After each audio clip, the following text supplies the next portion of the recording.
सादा भाई कितने डालो? नहीं नहीं कोई बात नहीं भाई साहब, तो बात नहीं वाला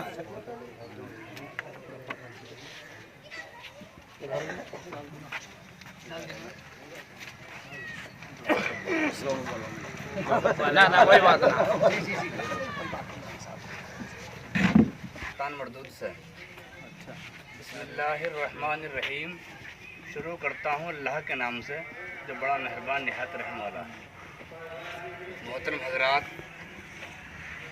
ये मजलिस इत्तेहादुल मुस्लिमीन की एक छोटी सी मीटिंग है और शुरुआत है ये भी। इसमें ये विनोद भाई और ये शादाब भाई ये पहले भी हम लोगों से मुलाकात करके गए थे। हमने इनका तहे दिल से स्वागत करा था और आज भी इनका स्वागत करते हैं। साथियों, कहने का मतलब ये है, हमें ये भी कहा जाएगा कि गड्ढे में वोट डाल दी, हमें ये भी कहा जाएगा कोर्ट काट दी। हम पहला तो इलेक्शन लड़ेंगे कि प्रचार करने के लिए कि हमारा प्रचार हो गया, दूसरा लड़ेंगे हम हारने के लिए, तीसरा लड़ेंगे हम हराने के लिए, फिर लड़ेंगे हम जीतने के लिए। इन्होंने सोचा हम शुरू में हम मुख्यमंत्री बन जाएं, अरविंद केजरीवाल की तरह। तुक्का लग गया, ठीक है, हमारा ना लगा तो अपनी हिम्मत से चलेंगे। पहले नेशनल लोकतांत्रिक पार्टी थी, हमको तहरीक थी हमारी, उस तहरीक के साथ चले। पीस पार्टी आई, वो तहरीक थी, हम तहरीक के साथ चले। अब ये इत्तेहादुल मजलिस जो है ये तहरीक है, हम तहरीक के साथ हैं और तहरीक के साथ थे और तहरीक के साथ रहेंगे। अस्सलाम वालेकुम। सबसे पहले मैं उस महापुरुष को नमन करता हूँ जिसकी वजह से आज हम लोग इकट्ठा होकर बैठे हैं, जिसने हमें हमारे मुंह में जुबान दी है बोलने की, जिसने हमें अधिकार दिए हैं देश में लड़ने का। डॉक्टर भीमराव अम्बेडकर को मैं अपना आदर्श मानता हूँ और बैरिस्टर असदुद्दीन ओवैसी जो आज हिंदुस्तान का पूरे वर्ल्ड में दलितों, पिछड़ों की, मुसलमानों की, गरीबों की एक सिंगल आवाज़ है, मैं उनका अपना नेता मानते हुए और यहाँ मौजूद मेरे साजिद भाई जिन्होंने मुझे यहाँ बुलाया, मैं उनका तहे दिल से शुक्रिया अदा करता हूँ। हाजी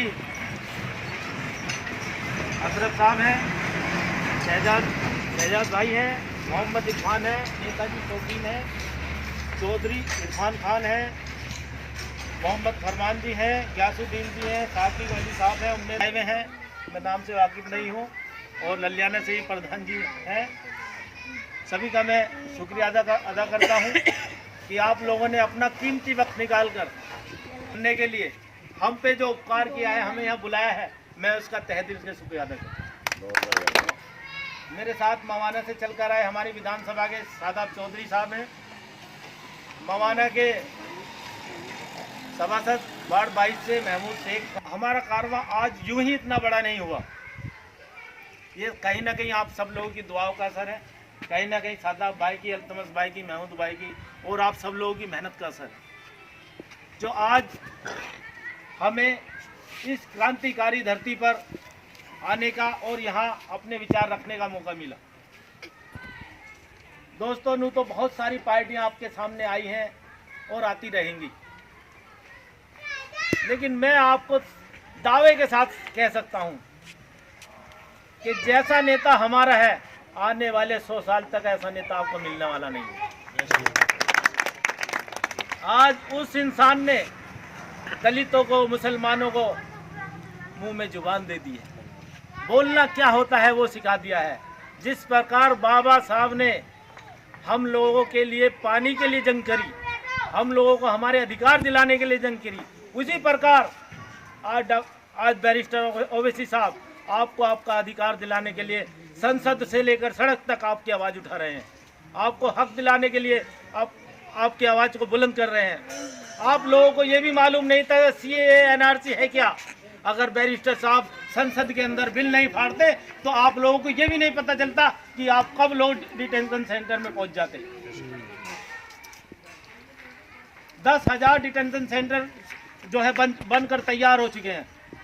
आप लोगों को कभी नहीं पता चलता, एक एक आदमी को ले जाकर उठाकर जांच के नाम पर और अंदर करते रहते, बाद में पता चलता कि उनको तो भैया वहीं रहेंगे। तो दोस्तों, नेता मैं नहीं हूँ, ना मुझ में बोलना आता है। मैं तो सिर्फ आप लोगों ने आग्रह किया, मुझसे गुजारिश की, मैं तो सिर्फ पार्टी का पैगाम लेकर आपके पास आया हूँ। आपकी क़यादत, आपका झंडा और आपका डंडा अगर है तो किसी की हिम्मत नहीं आपको तू भी बोल दे। ये मत सोचो कि सपा की वजह से तुम्हारा वजूद है, नहीं, सपा का वजूद आपकी वजह से, तुम्हारी बसपा का वजूद तुम्हारी वजह से बसपा का वजूद है, बसपा का वजूद तुम्हारी वजह से नहीं है। तो मेरे दोस्तों, मैं आपको यही कहने आया हूँ कि बैरिस्टर असदुद्दीन ओवैसी साहब का साथ दो और उन्हें मजबूत करो, उनकी पार्टी को मजबूत करो, इसे संवार लो, इसे जमान कर लो। ये आपका साथ देगी, ये किसी और का साथ नहीं देगी। बैरिस्टर ओवैसी साहब, मेरी गुफ्तगू हुई उनसे कई बार बैठ के, उन्होंने ये कहा है कि भाई हस्तिनापुर विधानसभा में गांव-गांव जाऊंगा, चुनाव आने पर मैं गांव-गांव जाऊंगा हस्तिनापुर विधानसभा में, क्योंकि ओवैसी साहब का सबसे बड़ा टारगेट एससी सीट का है। जहां भी एससी सीट है वहां को मैं गांव-गांव जाऊंगा और अपनी पार्टी का प्रचार करूंगा और प्रत्याशी को जिताऊंगा। तो मैं अपनी बात बस दो ही बातों में ख़त्म करूंगा कि जाग उठो ए मुसलमानों, जाग उठो ए मुसलमानों, ओवैसी ने तुम्हें पुकारा है और बाबा साहब का इशारा समझो, पार्लियामेंट तुम्हारा है, पार्लियामेंट तुम्हारा है। जय भीम, जय। आप देख रहे हैं न्यूज़ नेशनल चैनल और मैं हूं रिजवान अहमद आपके साथ। आज यहां AIMIM यानी मजलिस, जो असदुद्दीन ओवैसी साहब की पार्टी है, मजलिस है, उसके प्रदेश अध्यक्ष, प्रदेश सचिव और दूसरे जिम्मेदार आए हुए हैं। महाराष्ट्र चुनाव के बाद, उसके बाद बिहार चुनाव के बाद और फिर हैदराबाद चुनाव के बाद पार्टी मजबूत होने की तरफ अग्रसर है और ऐसा लग रहा है कि यूपी में 2022 का जो विधानसभा चुनाव है उसका बिगुल फूंक दिया गया है, उसका बिगुल बजा दिया गया है। तो आज से ये विधानसभा की तैयारियां, जब दूसरी पार्टियां भी देखेंगी कि मजलिस अपना काम शुरू कर चुकी है 2022 के विधानसभा चुनाव के लिए, तो वो भी आज ही से हो सकता है कि अपने प्रचार प्रसार में और 2022 के चुनाव को लेकर तैयारियां करना शुरू कर दें और इस तरह से नुक्कड़ सभाएं करना शुरू कर दें। आज यहाँ ग्रामवासी, ललियाना के ग्रामवासी और किसान अपने मुद्दों को लेकर, अपनी बात को लेकर यहाँ इकट्ठे हुए हैं और जिम्मेदारों के सामने अपनी बातें रख रहे हैं, मजलिस के जिम्मेदारों के सामने अपनी बातें रख रहे हैं, अपने कष्टों को रख रहे हैं, जिसमें समस्याएं उन्होंने सुनी है और वादा किया है कि उनकी बात को हम पार्लियामेंट तक पहुँचाएंगे। एक बड़ी बात ये रही कि आज यहाँ सपा और बसपा के कार्यकर्ताओं ने भी मजलिस का हाथ थामा है। आइए बात करते हैं जिम्मेदार साहब से। आज यहाँ मौजूद हैं विनोद जाटव जी, जो एक इल्ज़ाम पार्टी पर लगता रहा है कि ये सिर्फ मुसलमानों की पार्टी है। ऐसा लगता है कि उस इल्ज़ाम को ख़त्म करने के लिए विनोद जाटव जी मैदान में उतरे हैं। तो ये सिर्फ मुसलमानों की पार्टी ही नहीं, सिर्फ मुसलमानों को बरगलाने वाली पार्टी नहीं, बल्कि सबको साथ लेकर चलने वाली पार्टी यहाँ आज की इस मजलिस में नज़र आ रही है। आइए बात करते हैं विनोद जाटव जी से। जी, आप अपना शुभ नाम अपने शब्दों में बताइए। मेरा नाम विनोद जाटव है। मैं ऑल इंडिया मजलिस इत्तेहादुल मुस्लिमीन पार्टी का प्रदेश युवा सचिव हूँ। अच्छा, तो आज यहाँ जो ये मजलिस आपने ये बैठक की है, इसका क्या उद्देश्य है? इसका उद्देश्य है कि पार्टी की नीतियों को जन जन तक पहुँचाना, ओवैसी साहब के दिशा निर्देशों को लोगों तक पहुँचाना और जो वो हक की बेबाकी से जो आवाज़ रखते हैं उसको लोगों को बताना कि आज हिंदुस्तान के अंदर कोई अगर जुल्मों की मजलूमों की जो बात रखते हैं संसद में या सड़क पर, वो एक ही नाम है, बैरिस्टर असदुद्दीन ओवैसी। नहीं, इसे जो है दूसरी पार्टी जो है एक ख़ास तौर से मुसलमानों को भड़काने वाली, बरगलाने वाली पार्टी कहा जाता है, उस पर क्या कहेंगे आप? मैं समझता हूँ वो लोग खुद अपने आप को भड़का रहे हैं। वोट कटवा भी आपको कहा जाता है? हाँ, हम वोट कटवा हैं। किस तरह से? हाँ, हम वोट कटवाएं। हम अपने हक मांग रहे हैं ना अपना। हम अगर हक मांग रहे हैं तो हमें वोट कटवा बोल रहे हैं।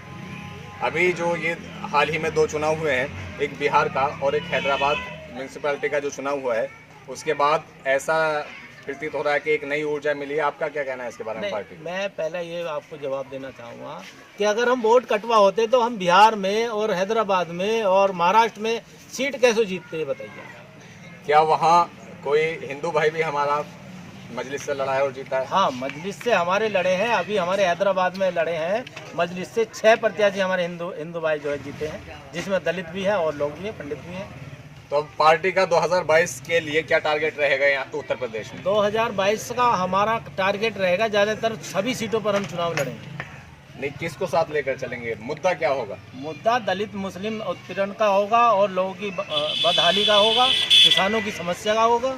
अभी जो किसानों की प्रॉब्लम चल रही है, समस्याएं चल रही हैं और किसान अभी 8 तारीख को भारत बंद का ऐलान किया था, भारत बंद रहा भी है, भारत बंद किया भी है और हर तरफ से जो किसान हैं हर राज्य से दिल्ली की तरफ कूच कर रहे हैं, तो उसमें आपका क्या योगदान रहा है या आप उसके लिए क्या कोशिशें कर रहे हैं उनकी समस्याओं को सुलझाने? हमारे नेता बैरिस्टर असदुद्दीन ओवैसी साहब ने सबसे पहले बयान दिया है कि मैं किसानों के साथ हूँ, मेरी सिंपैथी, मेरी पार्टी हर प्रकार से किसानों के साथ है। और हमने भी जो है किसानों को लेकर जो है प्रोटेस्ट भी किया है और जो है तहसील में ज्ञापन भी दिया है।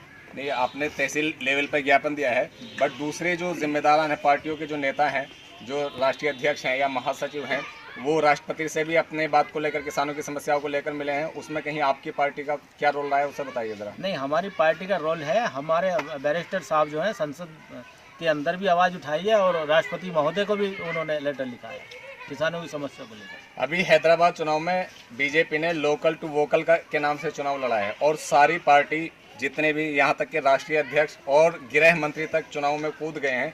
तो आपका इस प्रति के लोकल को वोकल बना दिया है, आपको कैसे तैयारी अपनी करनी, क्या लेकर के उतरेंगे आप? बड़े से बड़े जिम्मेदार वार्ड तक जाएगा या सिर्फ यहाँ छोटे जिम्मेदार जाएंगे? नहीं, हमारा पार्टी का हर कार्यकर्ता, हर जो है बड़ा पदाधिकारी चुनाव लड़ने के लिए तैयार है और जो है पूरी तैयारी के साथ चुनाव लड़ेंगे। लोकल भी लड़ेंगे और जो है बड़ा चुनाव भी लड़ेंगे, जिला पंचायत भी लड़ेंगे, प्रधानी भी लड़ेंगे और जो है नगर पालिका और विधानसभा सारे चुनाव लड़ेंगे यूपी के अंदर। तो आज किन किन गाँवों का आपका दौरा रहा है?